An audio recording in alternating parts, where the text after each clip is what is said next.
Nikola Šimić Tonin, zadarski književnik, predstavlja. Ovom prigodom ću vam ispričati jednu priču koja je vezana za mjesto gdje sam rođen, za Busovač, koju nekako krune i okružuju 4 velike planine: Vlašić, Vranica, Busovačka planina i Hum. Toliko je legendi isprepleteno i vezano za to mjesto, a neke od njih mi je pričala i moja baba Jela, tako da su to bili neki početni temelji općenito i moga književnog, a nada sve i pripovjedačkog rada. Za Busovač se veže toliko legendi, toliko neobičnih priča, pa čak se govori da je tu postojalo jedno veliko jezero u toj jednoj dolini gdje je sada smješten grad sa preko 500 i nešto kuća, a svjedočanstvo o tome stoje jedne velike željezne alke za koje su mi govorili mnogi koji pamte tolike godine iza njih, da su to jedne metalne alke za koje se vezali brodovi. Baš na tome brdu Hum, gdje stoje jedne stare građevine, govori se da je jedno daleko i davno vrijeme živio jedan div koji je imao sve obličje ljudsko, ali izuzetno ogroman i snažan, i kažu da imao je rečju bradicu koja je nezaustavljivo rasla. I svako je malo uzimao iz sela po jednog mladića koji je morao dolaziti gore i brijati diva. I nijedan od tih se mladića nije vraćao. O njihovim sudbinama nitko ništa nije znao, pa su kolale razne priče da ga je ubio div, da ga je bacio negdje, da ga je zatočio.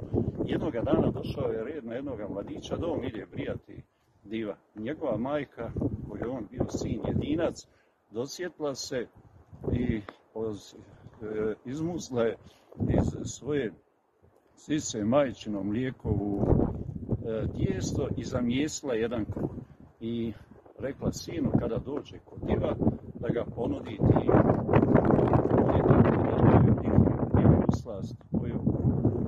I kada mu je mladić rekao čega je napravljen kruh, on je ostao zamišljen, iznenađen dosjetkom i rekao njemu da jednostavno se tada oni kroz ta kruh, kaže, orodili i da on ne može dignuti ruku na njega ili učiniti mu nešto, jer je tom dosjetkom postao kao dio divovske familije. Ali mu je zaprijetio da u slučaju da itko sazna za njegov izgled, za tu njegovu čudnu jarečevu bradicu koja neprestano raste, da će mu doći i osvijetiti se. Da ne smije reći ni jednome živome stvoru na zemlji kako on izgleda i reći mu toj njegovoj tajni koju on stoljećima čuvao i nije dao da se ikada sa nju sazna. Međutim, mladić je nosio tu tajnu, ali jednostavno ta je tajna tražila da se kaže nekome i nije znao što više uraditi. Jednog dana se dosjeti, otkopa u zemlji jednu rupu i kaže zemlji tajnu da sebe rastereti. I na tome mjestu gdje je on kazao tu tajnu izraste jedna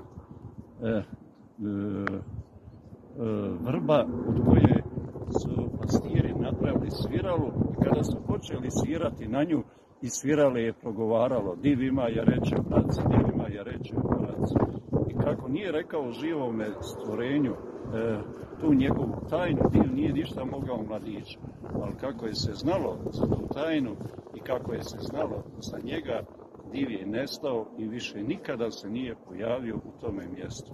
To je samo jedna od priča koje su mi pričali, koje su vezane za Busovaču, a koliko je još krije Vlašić, koliko je kriju te planine, koliko je tuda prolazilo divova, vila, to ostaje za neke nove priče. Hvala.